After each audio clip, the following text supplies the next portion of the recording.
une gueuse, comme il l'avait pensé, car elle était trop fraîche. Mais pourquoi lui avait-elle conté une histoire si peu croyable? Et il imaginait d'autres histoires. Une débutante tombée à Paris avec un amant, qui l'avait lâchée. Ou bien une petite bourgeoise débauchée par une amie, n'osant rentrer chez ses parents. Ou encore un drame plus compliqué, des perversions ingénues et extraordinaires, des choses effroyables qu'il ne saurait jamais. Ces hypothèses augmentaient son incertitude. Il passa à l'ébauche du visage en l'étudiant avec soin. Le haut était d'une grande bonté, d'une grande douceur, le front limpide, uni comme un clair miroir, le nez petit, aux fines ailes nerveuses, et l'on sentait le sourire des yeux sous les paupières, un sourire qui devait illuminer toute la face. Seulement, le bas gâtait ce rayonnement de tendresse, la mâchoire avançait, les lèvres trop fortes saignaient, montrant des dents solides et blanches. C'était comme un coup de passion, la puberté grondante et qui s'ignorait, dans ses traits noyés d'une délicatesse enfantine. Brusquement, un frisson courut, pareil à une moire sur le satin de sa peau. Peut-être avait-elle senti enfin ce regard d'homme qui la fouillait. Elle ouvrit les paupières toutes grandes, elle poussa un cri. « Ah, mon Dieu !» Et une stupeur la paralysa. Ce lieu inconnu, ce garçon en manches de chemise accroupi devant elle, la mangeant des yeux. Puis, dans un élan éperdu, elle ramena la couverture, elle l'écrasa de ses deux bras sur sa gorge. Le sang fouettait d'une telle angoisse pudique que la rougeur ardente de ses joues coula jusqu'à la poitrine de ses seins en un flot rose. « Eh bien, quoi donc ?» cria Claude, mécontent, le crayon en l'air. « Que vous prend-il ?» Elle ne parlait plus, elle ne bougeait plus. Le drap serré au cou, pelotonnée, repliée sur elle-même, bossuant à peine le lit. « Je ne vous mangerai pas, peut-être. Voyons, soyez gentil, remettez-vous comme vous étiez. » Un nouveau flot de sang lui rougit les oreilles. Elle finit par bégayer. « Oh non, oh non, monsieur. » Mais lui se fâchait peu à peu dans une de ces brusques poussées de colère dont il était coutumier. Cette obstination lui semblait stupide. « Dites, qu'est-ce que ça peut vous faire? En voilà un grand malheur. Et je sais comment vous êtes bâti. J'en ai vu d'autres. » Alors elle sanglota, et il s'apparta tout à fait, désespéré devant son dessein, jeté hors de lui par la pensée qu'il ne l'achèverait pas, que la pruderie de cette fille l'empêcherait d'avoir une bonne étude pour son tableau.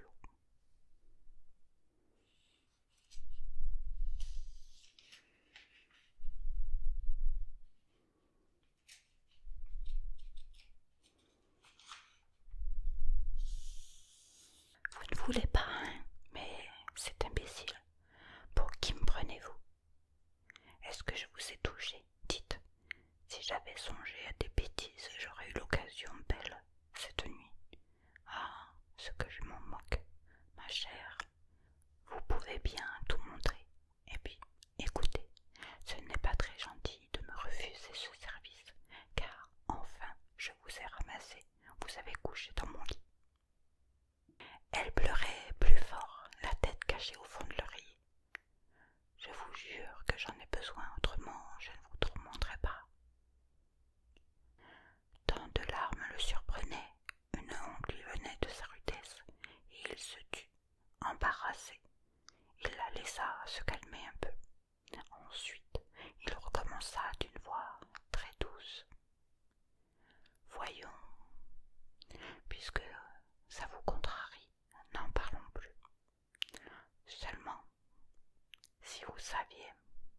J'ai là une figure de mon tableau qui n'avance pas du tout. Et vous étiez si bien dans la note. Moi, quand il s'agit de cette sacrée pointure, j'égorgerai père et mère. N'est-ce pas? Vous m'excusez. Et tenez, si vous étiez aimable, vous me donneriez encore quelques minutes. Non, non, restez tranquille. Pas le torse. Je ne demande pas le torse. La tête, rien que la tête. Si je pouvais finir la tête au moins. De grâce, soyez aimable. Remettez votre bras comme il était, et je vous en serai reconnaissant. Voyez-vous, oh, reconnaissant toute ma vie. À 7 heures, il suppliait, il agitait pitoyablement son crayon, dans l'émotion de son gros désir d'artiste. Du reste, il n'avait pas bougé, toujours accroupi sur la chaise basse, loin d'elle. Alors, elle se risqua, découvrit son visage apaisé. Que pouvait-elle faire? Elle était à sa merci et il avait l'air si malheureux. Pourtant, elle eut une hésitation, une dernière gêne. Et, lentement, sans dire un mot, elle sortit son bras nu. Elle le glissa de nouveau sous sa tête, en ayant bien soin de tenir. De son autre main, restée cachée, la couverture tamponnée autour de son cou. « Ah, que vous êtes bonne! Je vais me dépêcher. Vous serez libre tout de suite. » Il s'était courbé sur son dessin. Il ne lui jetait plus que ses clairs regards de peintre, pour qui la femme a disparu et qui ne voit que le modèle. D'abord, elle était redevenue rose, la sensation de son bras nu, de ce peu d'elle-même qu'elle aurait montré ingénument dans un bal, l'emplissait là de confusion. Puis, ce garçon lui parut si raisonnable qu'elle se tranquillisa, les joues refroidies, la bouche détendue en un vague sourire de confiance. Et, entre ses paupières demi-closes, elle l'étudiait à son tour. Comme il l'avait terrifiée depuis la veille, avec sa forte barbe, sa grosse tête, ses gestes emportés. Il n'était pas laid pourtant.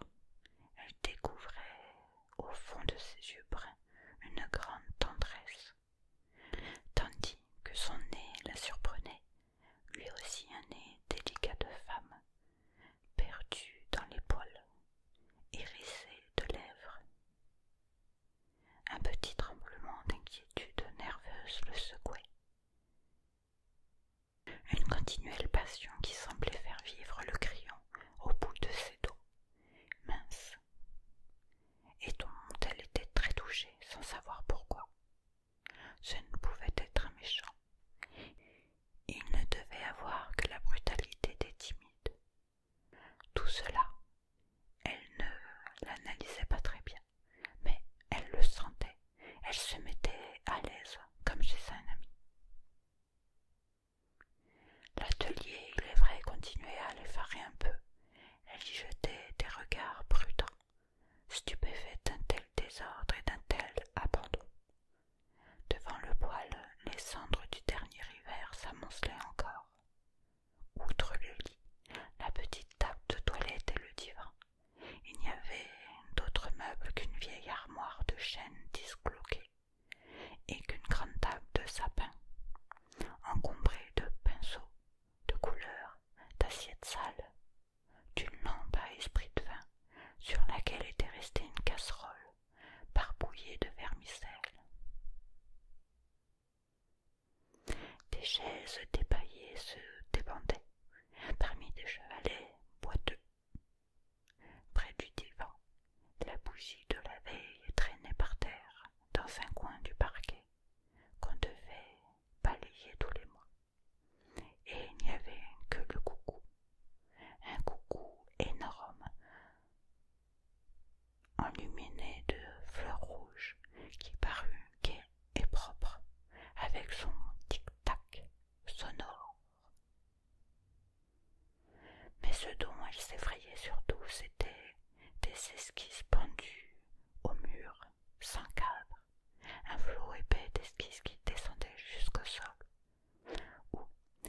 ramassait un éboulement de toiles jetées pêle-mêle.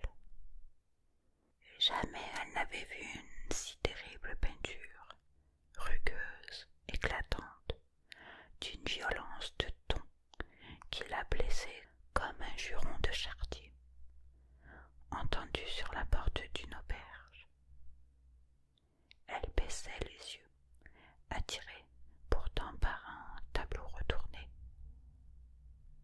Le grand tableau qu'elle travaillait le peintre et qu'il poussait chaque soir vers la muraille afin de le mieux juger le lendemain. Dans la fraîcheur du premier coup d'œil, que pouvait-il cacher celui-là pour qu'on n'osât même pas le montrer? Et au travers de la vaste pièce, la nappe de brûlant soleil tombée des vitres voyageait sans être tempérée par le moindre store, coulant ainsi qu'un or liquide sur tous ces débris de meubles dont elle accentuait l'insoucieuse misère. Claude finit par trouver le silence lourd. Il voulut dire un mot, n'importe quoi, dans l'idée d'être poli, et surtout pour la distraire de la pause. Mais il eut beau chercher, il n'imagina que cette question. Comment vous nommez-vous? Elle ouvrit ses yeux qu'elle avait fermés comme reprise de sommeil. Christine. Alors, il s'étonna. Lui non plus n'avait pas dit son nom. Depuis la veille, ils étaient là, côte à côte, sans se connaître. Moi, je me nomme Claude. Et l'ayant regardée à ce moment, il la vit qui éclatait d'un joli rire. C'était l'échappée joyeuse d'une grande fille encore gamine. Elle trouvait drôle cet échange tardif de leurs noms. Puis, une autre idée l'amusa. Tiens, Claude, Christine, ça commence par la même lettre. Le silence retomba. Il clignait les paupières, s'oubliait, se sentait à bout d'imagination. Mais il crut remarquer en elle un malaise d'impatience, et dans la terreur qu'elle ne bougeât, il reprit au hasard pour l'occuper. Il fait un peu chaud. Cette fois, elle étouffa son rire. Cette gaieté naïve qui renaissait et partait, malgré elle, depuis qu'elle se rassurait. La chaleur devenait si forte qu'elle était dans le lit comme dans un bain, la peau moite et pâlissante de pâleur, laiteuse des camélias.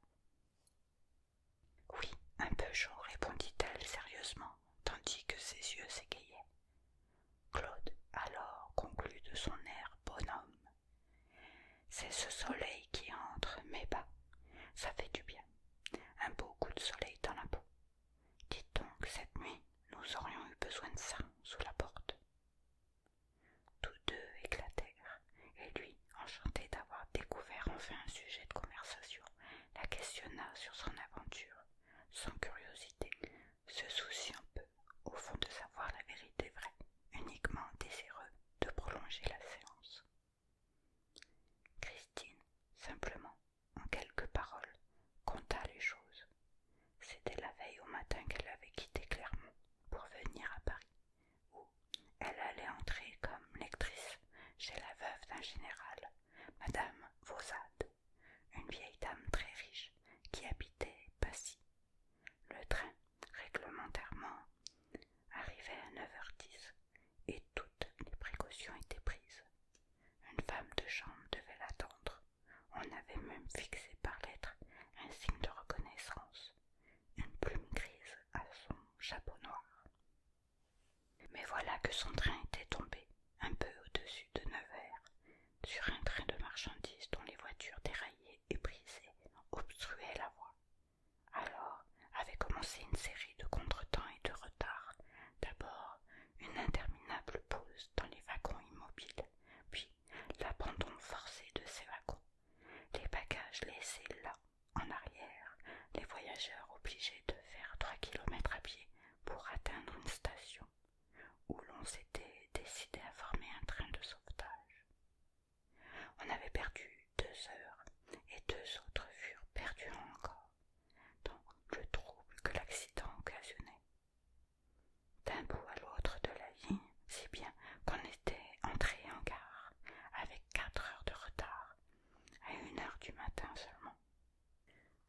chance, interrompit Claude, toujours incrédule, combattu pourtant, surpris de la façon aisée dont s'arrangeaient les complications de cette histoire.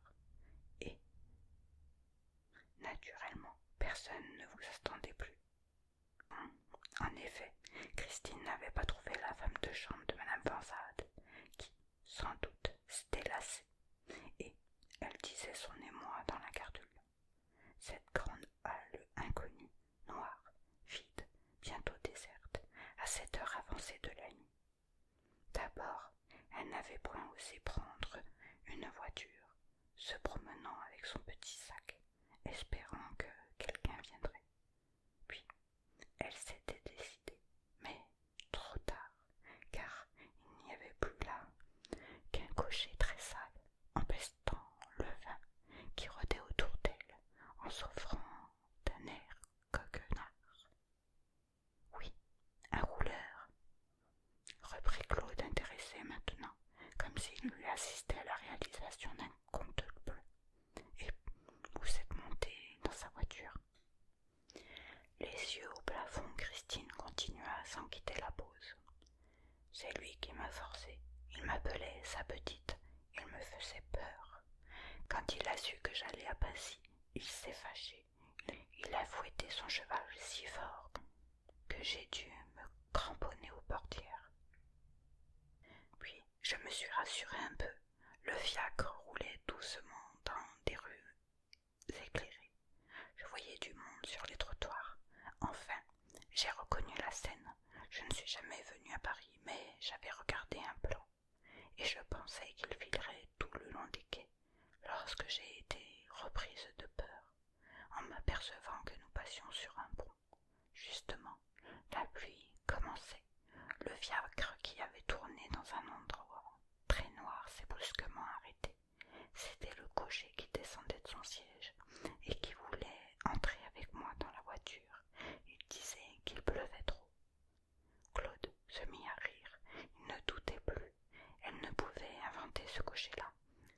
Comme elle se taisait, embarrassée, Bonbon, le farceur, plaisantait. Tout de suite, j'ai sauté sur le pavé, par l'autre portière. Alors, il a juré. Il m'a dit que nous étions arrivés et qu'il m'arracherait mon chapeau, si je ne le payais pas. La pluie tombait à torrents. Le quai était absolument désert. Je perdais la tête. J'ai sorti une pièce de 5 francs et il a fouetté son cheval, et il est parti en emportant mon petit sac, où il n'y avait heureusement que 2 mouchoirs, une moitié de brioche et la clé de ma malle restée en route.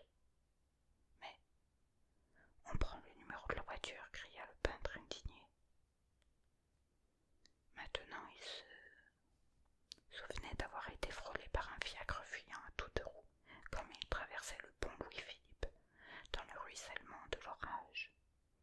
Et il s'émerveilla de l'invraisemblance de la vérité, souvent. Ce qu'il avait imaginé pour être simple et logique était tout bonnement stupide à côté de ce cours naturel des infinies combinaisons de la vie. Vous pensez si j'étais heureuse sous cette porte, acheva Christine. Je savais bien que je n'étais pas à Passy.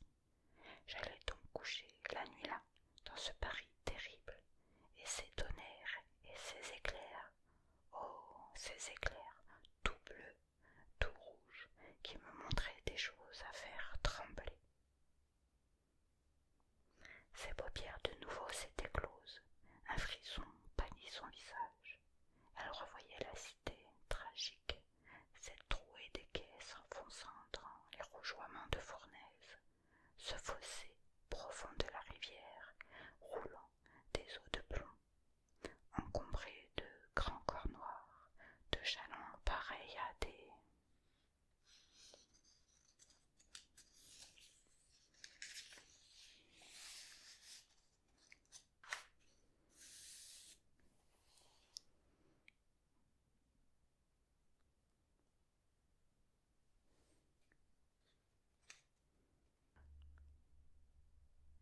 de jalons pareils à des baleines mortes, hérissées de grues immobiles qui allongeaient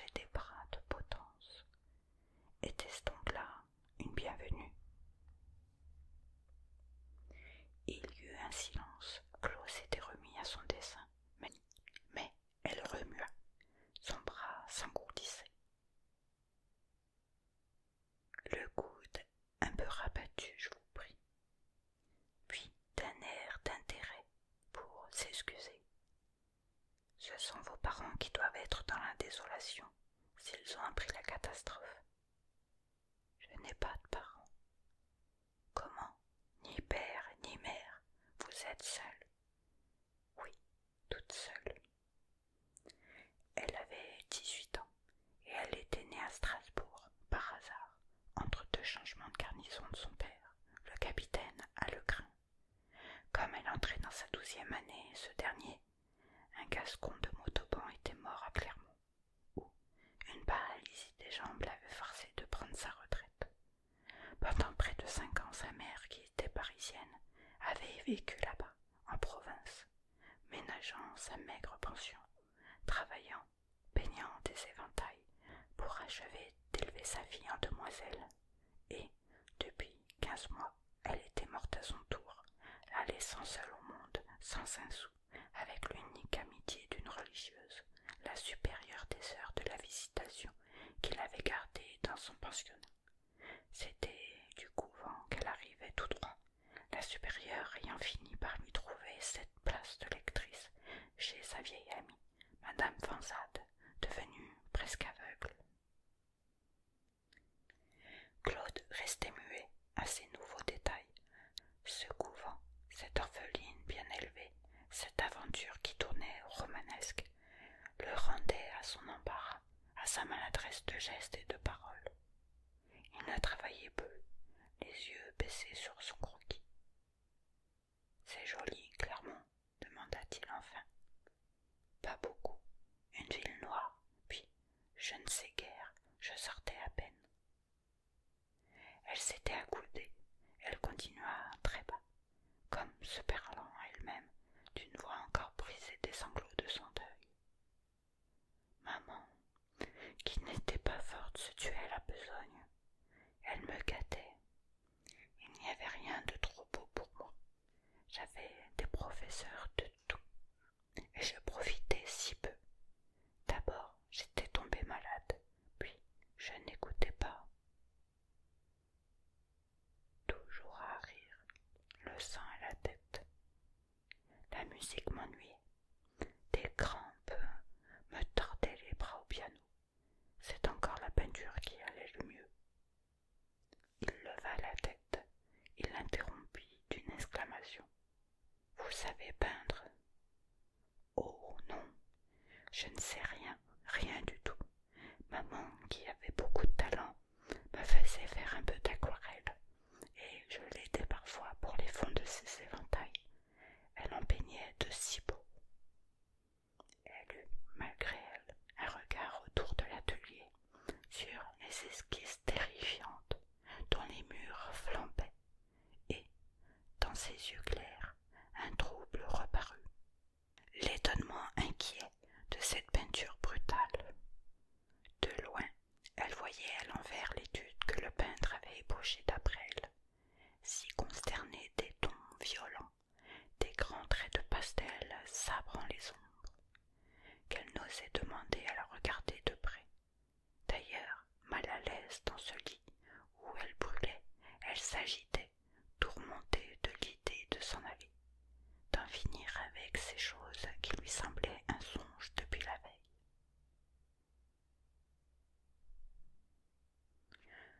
Sans doute Claude eut conscience de cet énervement. Une brusque honte l'emplit de regret. Il lâcha son dessin inachevé. Il dit très vite: « Merci bien de votre complaisance, mademoiselle. Pardonnez-moi, j'ai abusé, vraiment. Levez-vous, levez-vous, je vous en prie. Il est temps d'aller à vos affaires. » Et sans comprendre pourquoi, elle ne se décidait pas, rougissante, renfonçant au contraire son bras nu à mesure qu'il s'empressait devant elle. Il lui répétait de se lever, puis il eut un geste de fou. Il replaça le paravent et gagna l'autre bout de l'atelier, en se jetant à une exagération de pudeur, qui lui fit ranger bruyamment sa vaisselle pour qu'elle pût sauter du lit et se vêtir sans crainte d'être écoutée. Cette lecture chuchotée est terminée pour aujourd'hui.